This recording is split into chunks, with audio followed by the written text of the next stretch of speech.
thank you. Too kind, too kind. I love the fact that you're applauding. You don't even know what you're kind of clapping for. I wonder if it's nervous clapping.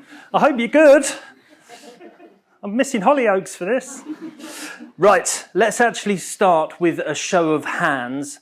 How many of you have been subjected to boring B2B marketing? Show of hands. Thank God. Can you imagine how shit this talk would be if none of you put your hands up? No, Baz, we love B2B marketing. No changes from us. Brilliant. Awkward. So, by way of an introduction, I'm Baz Richardson. I'm a creative director. I'm a brand strategist, a creative consultant. You should see my business card. And I'm masquerading as Bravo Creative. And in the interest of transparency, Bravo is essentially just me. And for the most part, clients do only need me as well. But for the bigger projects, for the nicer budgets, I actually bring on board the specialists that suit the brief. So I'll bring on film crews, I will bring on board photographers, writers, and animators. And that's why Bravo quite literally stands for Baz, Richardson, and various others. Do you see what I did there? Us creatives can post-rationalise anything. Now, my creative. So I have encouraged Londoners to get their vaccine. A very nice campaign to work on for the NHS. I've made coach holidays sexy. Yes, it is possible. Very recently, I used the wonderful Michael Caine to market Battlefield tours. I've killed death by PowerPoint for Fevertree, and I told COVID-hit businesses that work is a verb, not a place, with the right software. And you've already seen the fruits of my labour because I'm the guy who rebranded the marketing Meetup. What was going on with that? Jesus, typical client DIY. Just like the marketing Meetup did, clients will come to me to solve their marketing challenges, their business challenges, and that can be through meaningful branding, that can be through relatable films, strategic creative, and so on. But first and foremost, my job is not to market the client's offering. The client thinks that's my job, but my job is actually to use creativity to influence audiences. And a great example of influencing audiences rather than marketing is the NHS campaign. And I'm well aware I'm talking about B2B creative. This is very much B2C.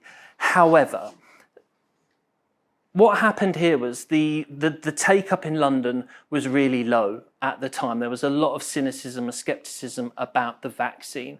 So the target KPI for this was 6%. And we smashed it.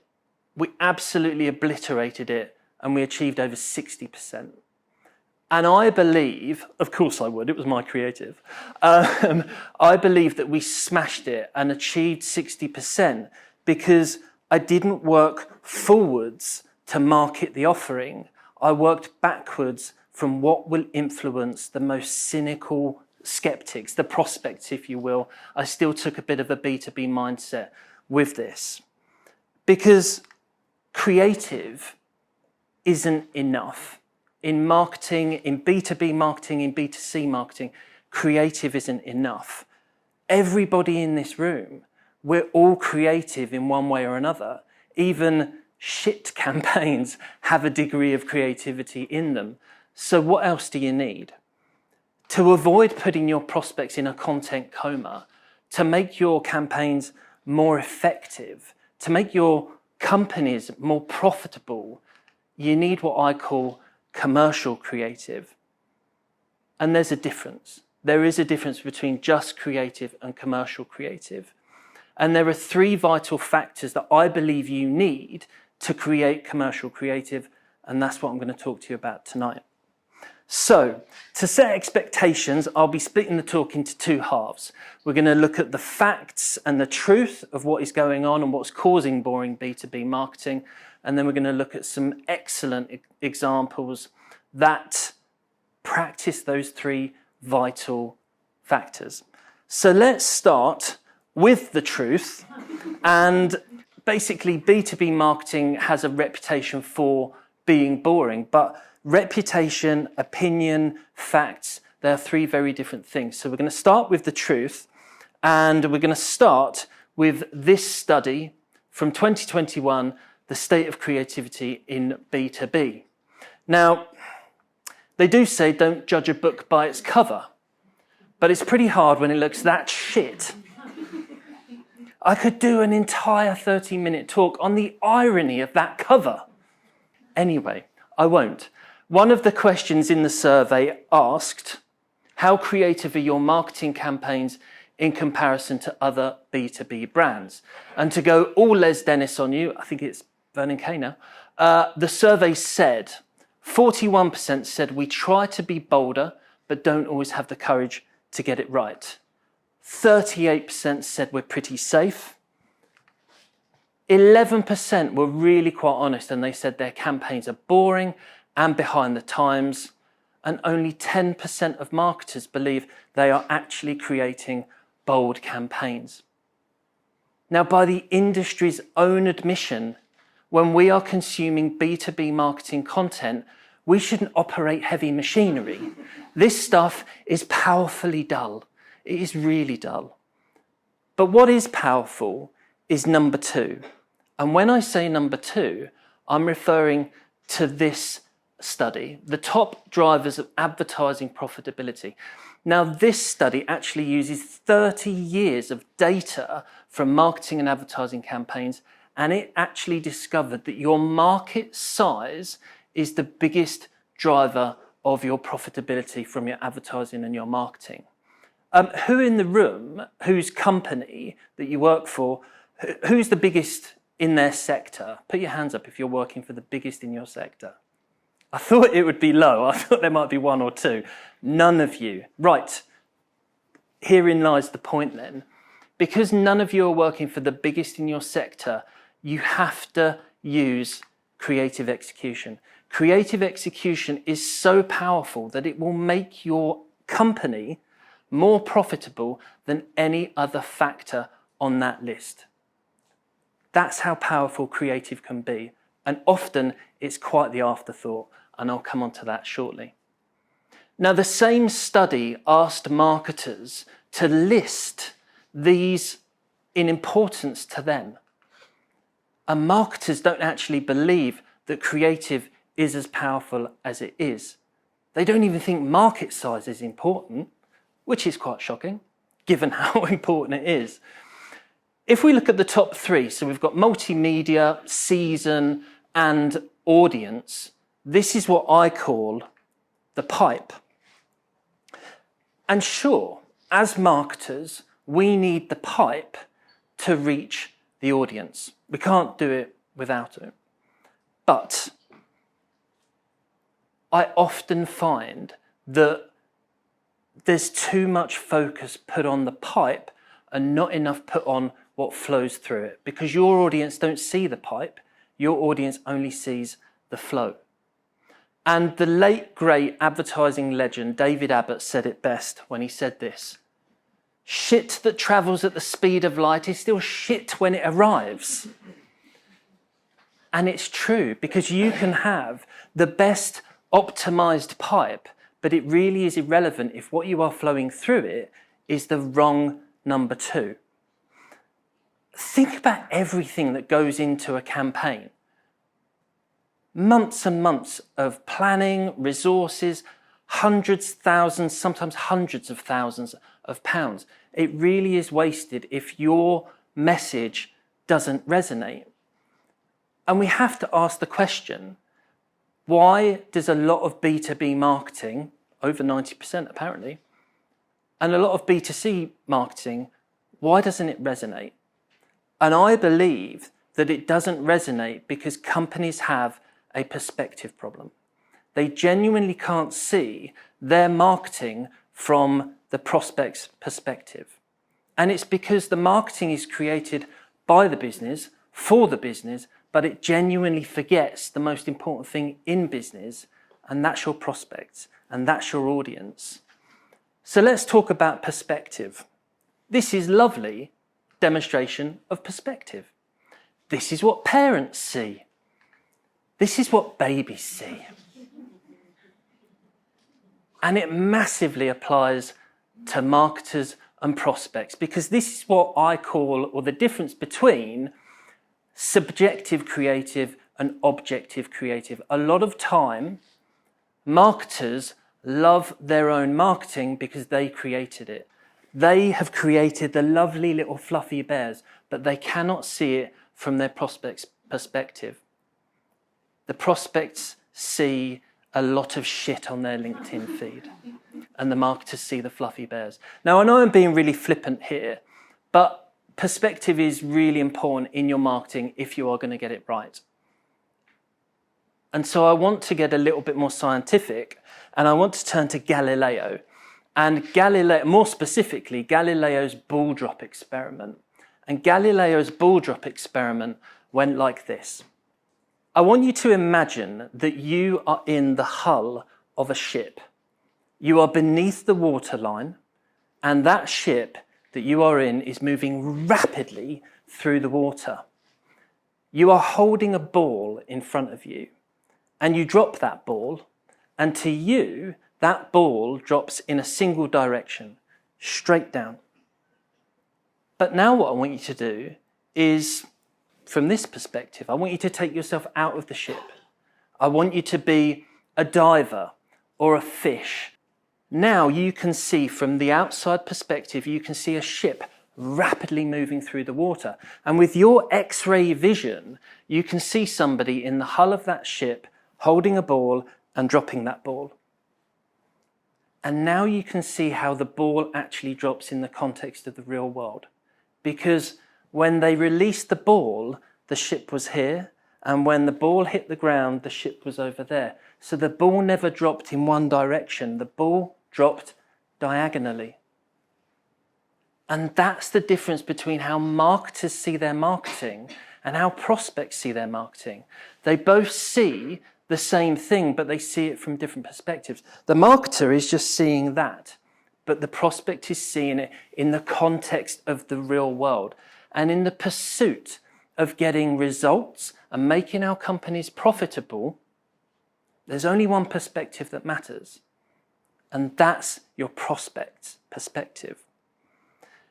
Now, once you've actually, mastered the art of seeing your comms from the prospect's perspective, the second thing you need to understand is that your prospect is not logical.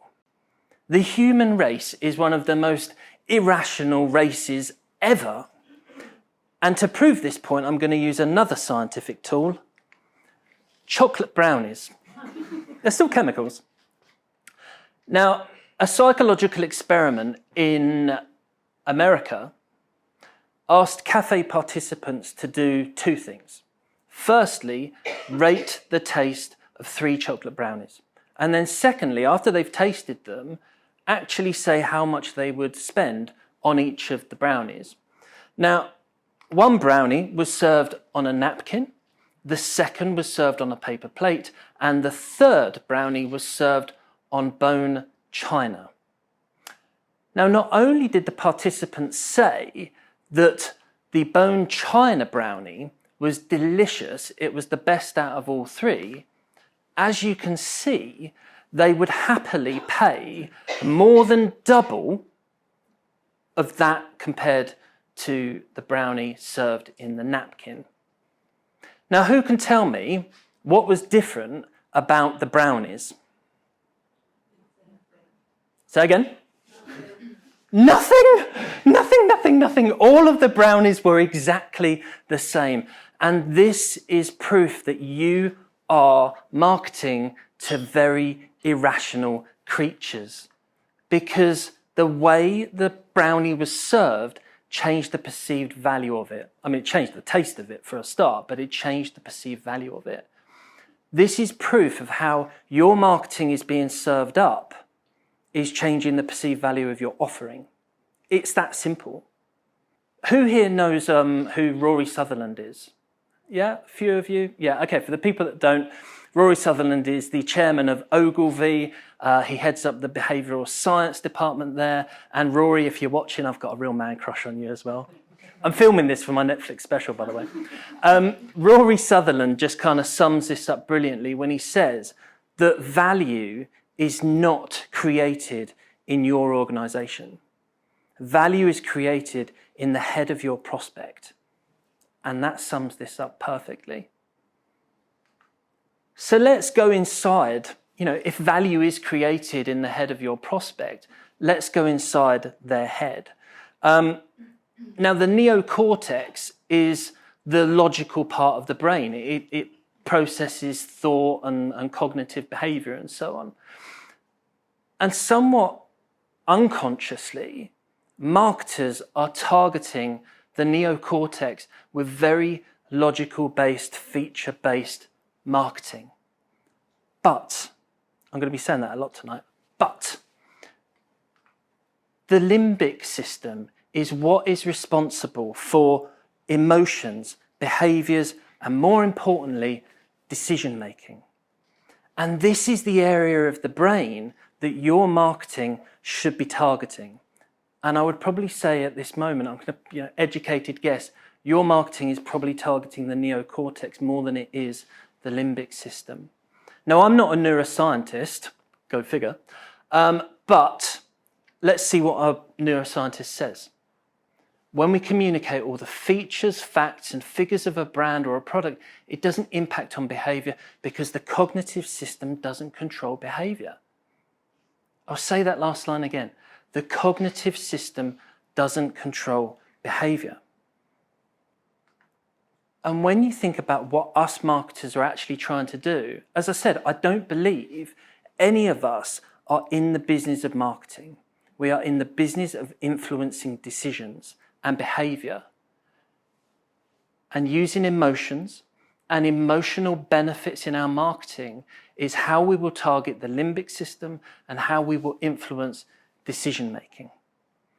And so if you have ever had, or if you ever encounter a very logical person that says, marketing, oh, it's not exactly brain science, is it?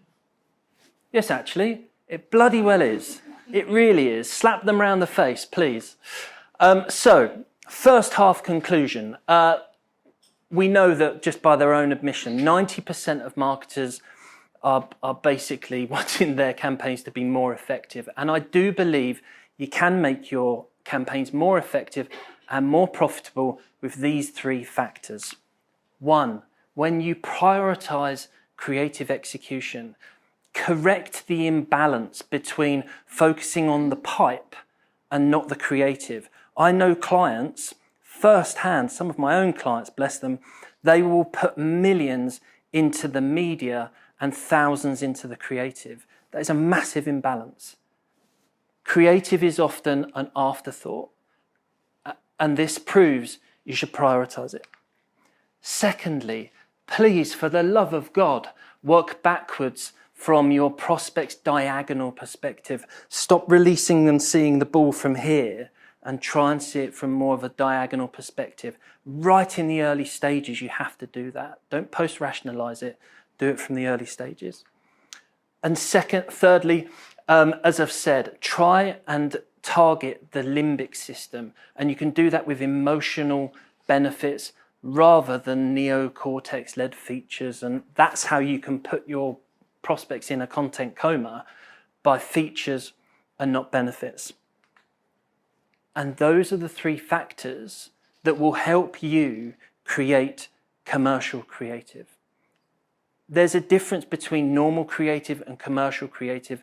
One is subjective. In a way, creative is subjective. It's the marketers loving the little furry bears that they've created. It's marketers saying, oh, I used pink because I really like pink. That is subjective.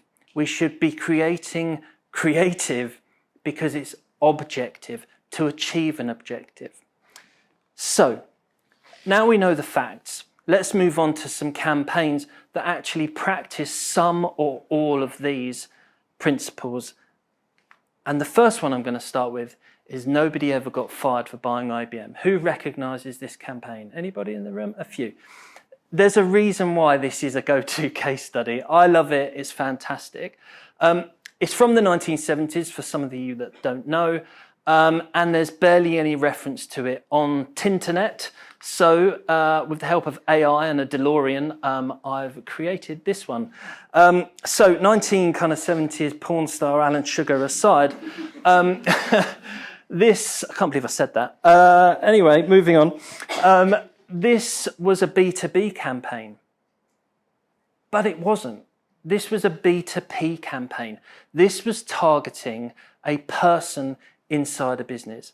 This was targeting a person who didn't want to lose their job should anything go wrong with the technology that they were mandated to buy.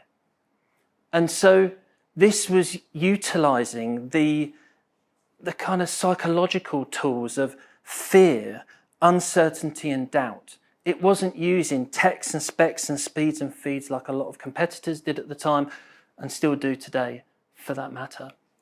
There's a reason why this is still bandied around in the technology sector and why a few of you, know it. It's awesome. There's a lot you can learn from the principle of this campaign. Let's move on. Let's move on to deep sales. This is LinkedIn's latest B2B campaign.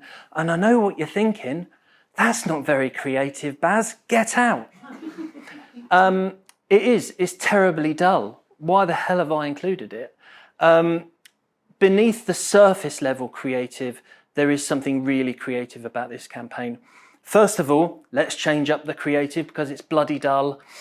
If you're going to talk about shallow and deep, for the love of God, put them underwater. It's the least you can do. I might pitch this to them.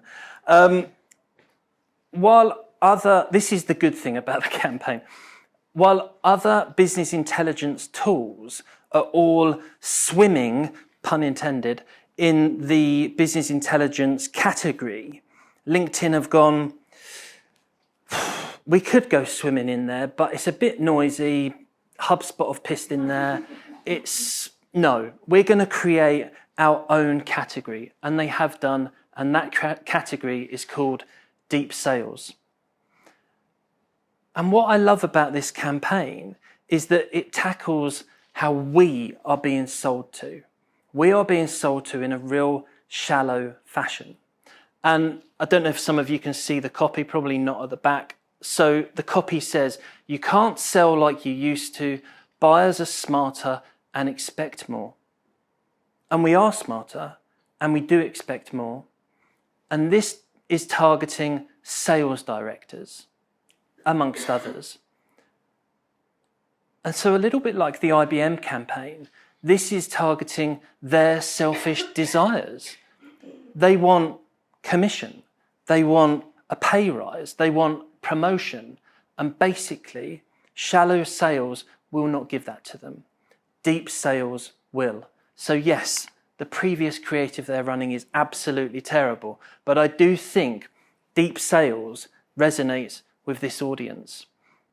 And actually on that, deep sales is kind of what I call STAR. STAR stands for something they'll always remember.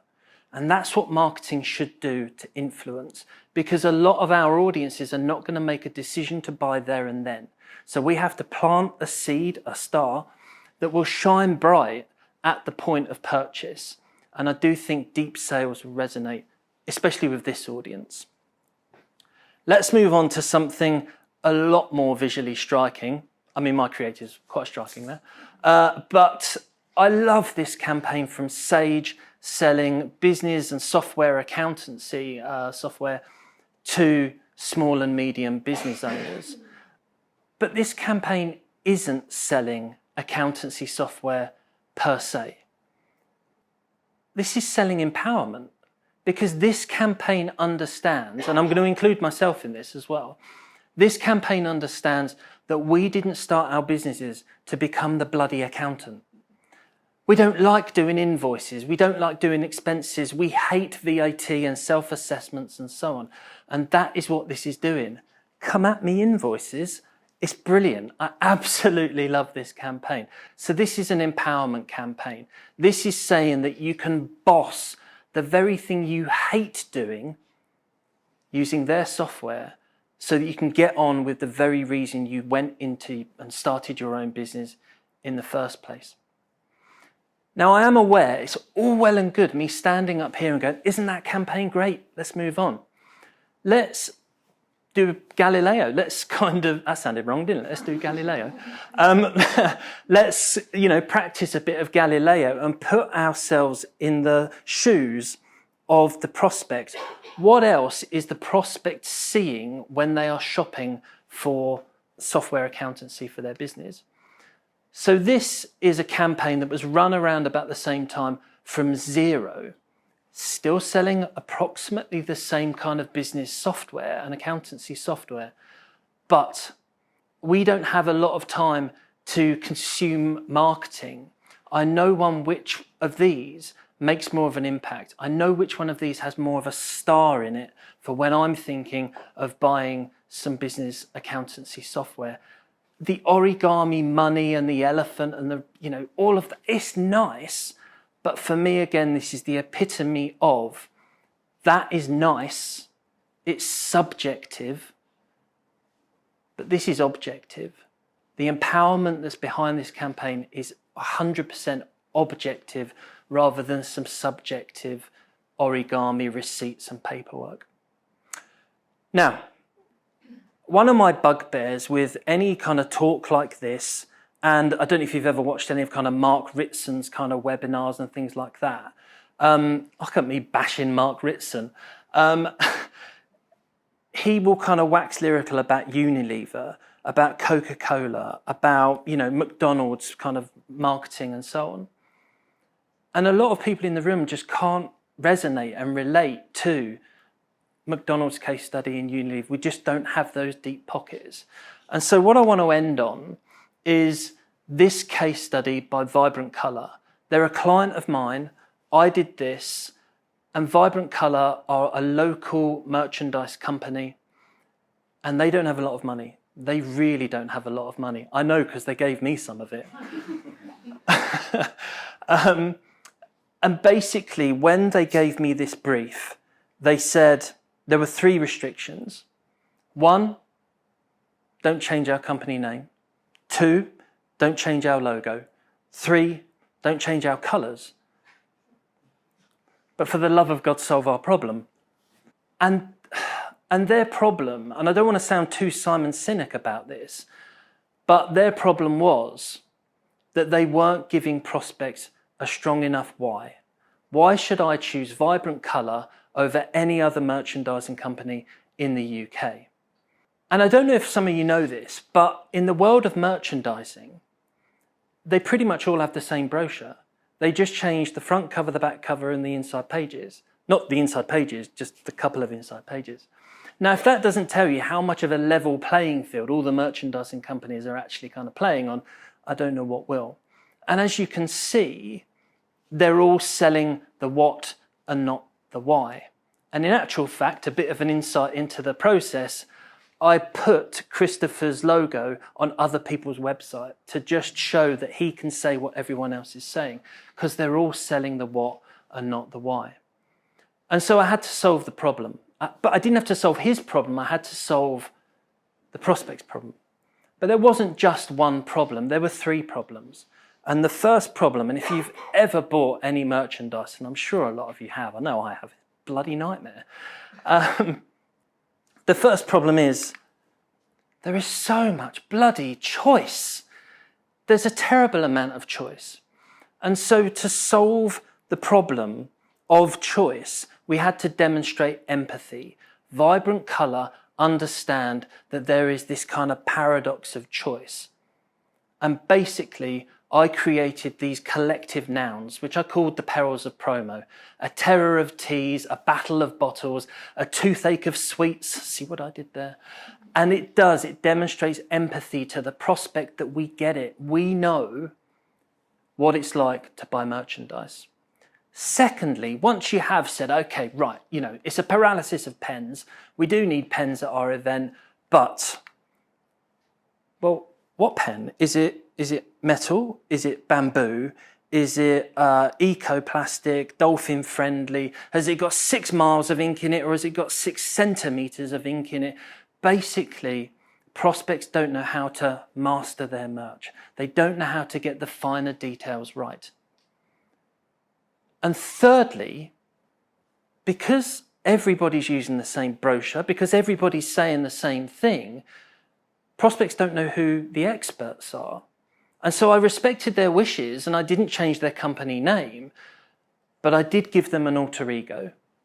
And when you wrap the solution to all of those 3 problems up, you end up with master your merch with the masters of merch and never fear the perils of promo again. And that is what I call, of course you'd call it that, that's what I call commercial creative, because everything was done with an objective in mind. It wasn't done because, Christopher, we should really make you look like a Pixar character. That would have been subjective. When I pitched this, I said to Christopher, this is what I call a strategic hook. This means that every single tactic that he does, we did this about 2.5, 3 years ago. And as you can see, the strategic hook is going strong. Every time before Christopher kind of worked with me on this, he was basically having to reinvent the tactics wheel. He was having to start again every single time. It was costing him time, it was costing him money. But through this kind of power of commercial creative, I gave him a strategic hook that he can hang every single tactic off, and he can hang it off of it for a very long time. Whether that's a sales tactic, whether it's a brand tactic, everything is now hanging off of this master your merch hook.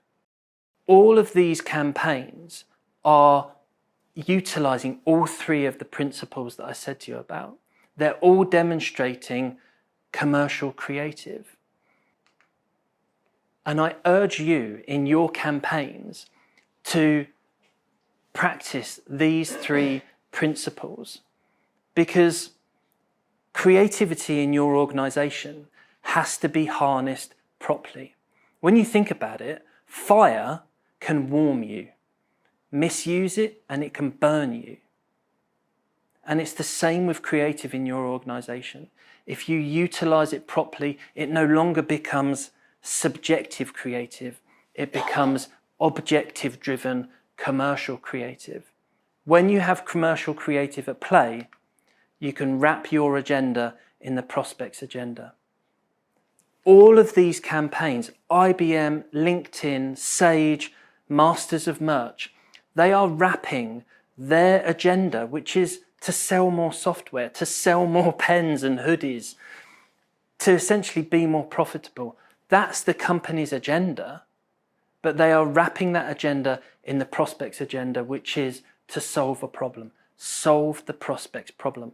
If you can create marketing that makes your prospect lean in and even subconsciously think, they get me, they understand my challenge, that is you one step closer to a sale. It's you one step closer to a loyal customer. It's one step closer to making your company more profitable. And dare I say it, but you are one step closer to achieving your own selfish objectives, a pay rise, a promotion, if you're the owner of the company, more turnover, nicer dividends. Commercial creative allows you to wrap your agenda in the prospect's agenda. Thank you so much for listening. Thank you.